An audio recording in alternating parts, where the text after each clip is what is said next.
Hello students, you all are welcome in grade 7, subject science, chapter number 17, forest, our lifeline. In this subtopic, that is, we are going to learn interrelationship of plant, soil and decomposition of forest. Now for that purpose, we have to think, we have to start understand the activity number 17.3. Dig a small pit, put a vegetable waste and leaves in it, cover them with a soil, add some water. After 3 days, remove the upper layer of the soil. Does the pit feel warm inside? Paheli asked, there are so many trees here. Also, there are many forests like this. What the difference will it make it? We cut some trees for factory.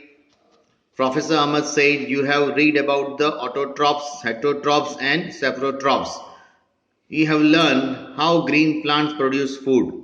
All animals, whether herbivores, carnivores, omnivores, so ultimately they depend on our plants for the food. Organisms which feed on plants often get eaten by other organisms and so on.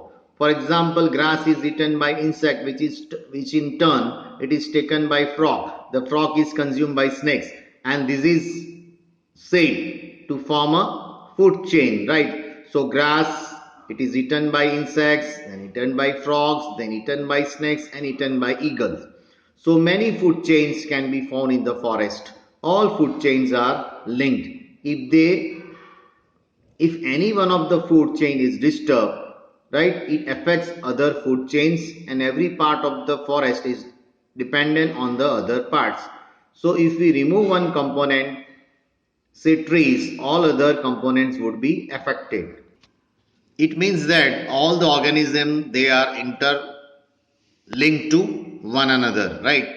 Here you see that soil, then decomposers, right? And these decomposers, they make a fertile land, that is nutrients. Water is there, water which is absorbed by the plants, and the photosynthesis which is done, right? So phototrophs mean autotrophs, right? Photosynthesis reactions, that is done by plants only. Plant prepare its own food, that is act as the autotrophs. We people, insects, animal, birds, these all are heterotrophs, that we depend on plants, right? And other secondary consumer depend on other animals, right? And other organisms, right? So here think about the carnivores, omnivores and herbivores, right? They all interconnected to one another. Just now we have seen the example of that food link, right? Food chain, that is. Also we have studied in previous standard the food web, right? Okay. So Professor Ahmed asked children to pick up leaves from the forest floor and observe them under a hand lens. They found tiny mushrooms over the decaying leaves. They also saw army of tiny insects, millipedes, ants and beetle on them. They were wondering how these organisms live there. Professor Ahmed explained that apart from these animals, which are easily seen, there are several organisms and microorganisms that live in the soil, right? Paheli wondered what mushroom and other microorganisms eat. So Professor Ahmed replied that they feed upon the dead plants and animals, right? Animals tissue and convert them into the dark colored substance that is called humus, right? So we get humus from the microorganisms, right? And that humus which is very important for fertile land. So we have learnt about the humus in the chapter number 9, in which layer of the soil would find humus. What is its importance to the soil, right? That humus, in whichever the soil humus is rich, it is good land, it is excellent land, right? So we can get ample amount of crops when the humus is present, right? Humus is present. So the microorganisms which convert the dead plants and animals to the humans are known as decomposers, right? So decomposers means what? The microorganism which convert dead plants and animal to humus. They are decomposed. So these microorganisms play an important role in the forest. Soon Paheli removed the some dead leaves and discovered under them a layer of humus on the forest floor. So the presence of humus ensured that the nutrients of the dead plants and animals are released into the soil. From there, these nutrients are again absorbed by the roots of the living plants. What happens if the animal dies in the forest?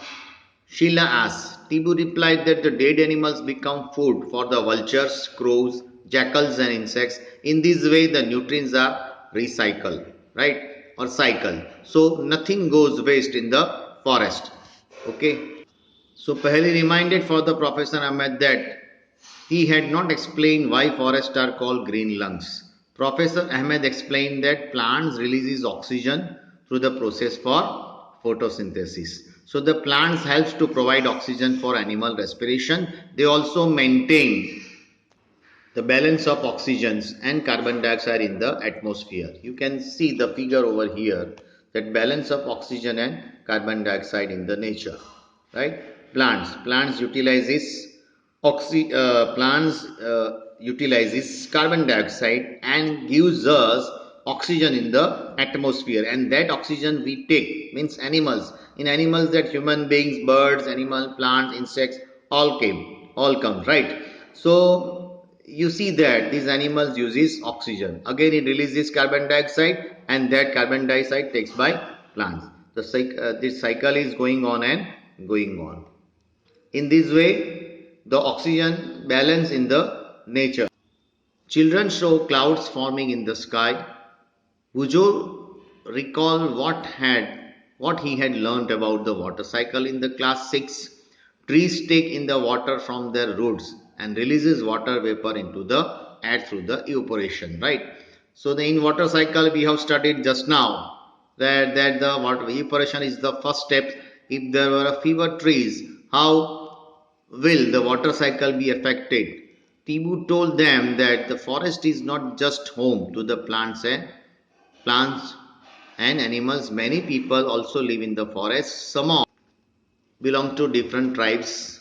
So Tibu explained that these people depend mostly on the forest. The forest provides them with food, shelter, water, and medicines, right? From the forest we get the medicines, right? Water, right? Food. They have traditional knowledge about the medicine plants in the forest. You see that cancer medicine is also present in the forest, but we don't know, we people don't know which one is the best medicine for the cancer, right? So that is ignorance is the evil of us, right? So once we know which plants is good for the to cure the cancer, we immediately use that plants, but we do not know, right? So God gives us everything on the earth, but it's our it's a part of the human being that we have to find out which one is suitable for us. So while Bojo was drinking water from a small stream, he saw some deer crossing the streams. They disappeared into the bushes, the dense bushes, and the tall grass provide animal with the food and shelter. They also protect them from the carnivores that live in the forest. Tipu then started looking closely at the forest floor. Soon he called and showed the children dropping of some animals and explained the difference between the various type of dropping. Professor Ahmed informed them that the forest officer could recognize the presence of some animal in the forest by their dropping and footprints, right? So how they people know the different birds and different that animals, whether they are coming or not, or whether they had come since 2 days or 3 days. They know by their dropping and footprints. So they can count the animals in that particular forest by footprints also, right? So Bojo called everyone and showed them in a large decaying heap of animal droppings. Several beetles and grubs were feeding on the heap of the bunch of seedling was sprouting, and these seedlings are of the herbs and shrubs. Now it is wondered that how can you get sapling on the wall, from where it comes, So it is the dropping of the bird when the house was constructed, right? When the house was constructed, whatever that cement concrete material is there, in that dropping of the birds are there, है ना? कभी भी पंछी लोग इधर उधर जाते हैं तो ये ड्रॉप करते हैं, right? Means they releases excreta, तो एक्सक्रेटा इसमें इसमें वो सीड गिरते हैं, बराबर? तो मकान में से ऐसा आपको प्लांट्स दिखाई देता है, तो वहां से आए, right? From that dropping of the birds, right? So the animal also disperse the seeds of certain plants and help in the forest to uh, grow and regenerate. So the decaying of the animal's dung also provides nutrients to the seedling to grow, said Professor Ahmed. So after listening to this, Bujo noted in his notebook, by harboring a greater variety of plants and the forest provides greater opportunities for food and habits for the herbivores. Larger number of the herbivores means increased availability of the food for variety of carnivores. The wide variety of the animal helps the forest to regenerate and grow. Decomposers help in maintaining the supply of nutrients to growing plants in the forest. So therefore the forest is a dynamic living entity, huh, with a full life and vitality. So it was about afternoon. The children wanted to go back. Tibu suggested another route for going back. While they were going back, it started raining. However, surprisingly, they saw that the raindrops were not hitting the forest floor directly.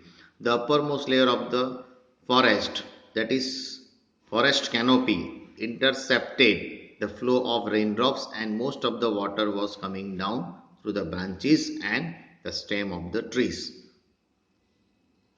Here you can see the rainwater drops from the trees and seeps into the ground in forest area, right? You see.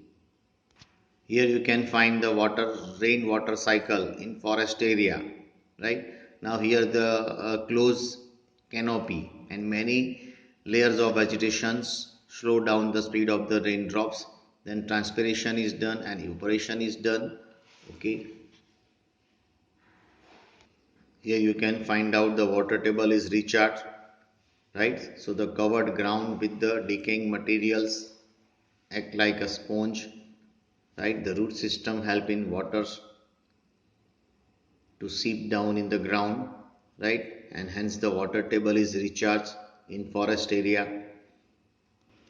So they found that the ground was still dry. After the half an hour, the rain stopped. They noticed that the layer of the dead leaves over the forest floor appeared wet now, but water did not stagnate in the forest. Right? Always the water is moving in the forest.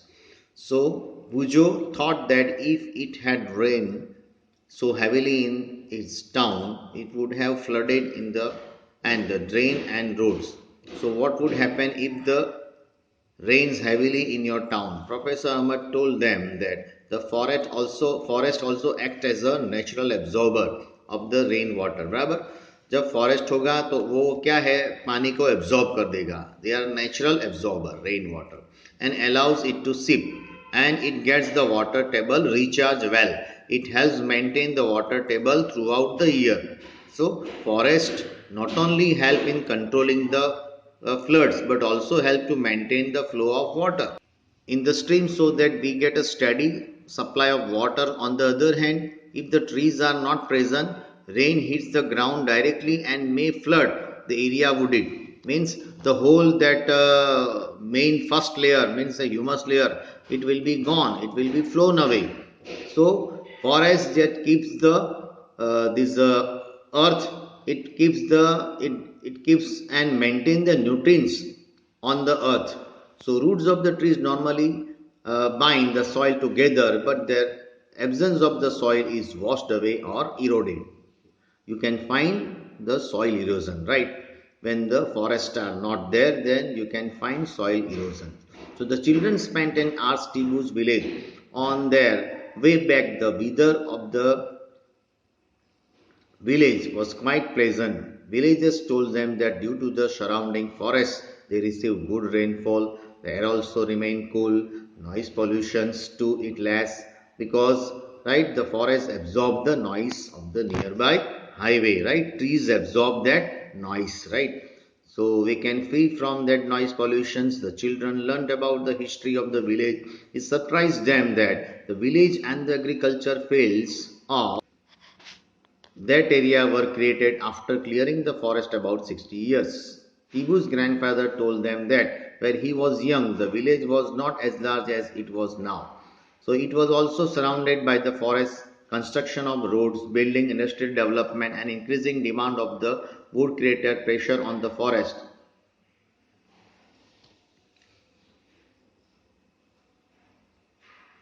So it started to vanish. He was not only It was also surrounded by the forest. Construction of road building, industrial development, and increasing demand of wood create a pressure on the forest, and it started vanishing. So he was not happy that the forest adjoining their village is not regenerating, and so on. The verge of disappearing due to the organizing of the animals, indiscriminate filling of the trees. Professor Ahmad said that if we did things wisely, we could preserve the forest and environment as well as its development. So we have to protect our forest. Forests are naturally they are uh, green lungs for us. The forests provide us oxygen. They protect soil and provide habitat to a large number of animals. Forests help in bringing food, rainfall in neighboring areas. They are a source of medicinal plants, timber, and many other useful products. So we must preserve our forest. So the question is, how do we protect our forest? Number one, if forests disappear, right, then the amount of carbon dioxide in the air will increase, resulting in the increase of earth temperature. Now these are the points when what happen when the forests are not there. If the forest are not there, right, so number one, global warming increasing. Number two, in the absence of the trees and plants, the animal will not get food and shelter.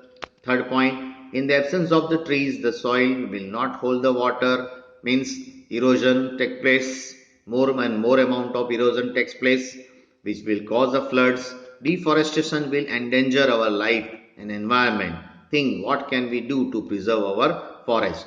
So students, you have to think. You can write not only this 4 point, right? So if the forests are not there, not only you can write 4 point, but you can write more than 4 point also, right, to protect the forest.